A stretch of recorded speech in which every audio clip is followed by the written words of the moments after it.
Mga ka-M kay gikumot-kumot na to ginahinay pero nanghugas ba yung kamot ha? Ana pa jud laing nga pa-breading na to diya para lami jud ba? Ug mo to mga ka-M kay pag-abri nako init naman jud ang mantika. Unsa pay dugayon nato ana hapit naman ting pala ni Odto iluno na nato na migo.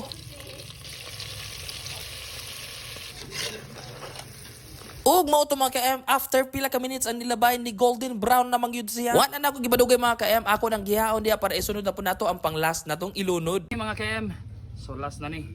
So tara. Yes, what's up? 2.0.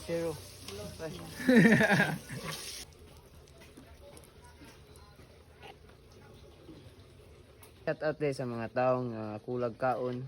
Pwede na mamukaon. So mo na mga ka-M ang resulta sa itong giluto karon no. Basta pagkalipaya dyan ako mga ka-M kay nakaluto na po kung inaning klase nga luto ba. So guys, luto na pala ang yung ulam namin. So abangan nyo kay luto na po ko. Ang aon na yan mo.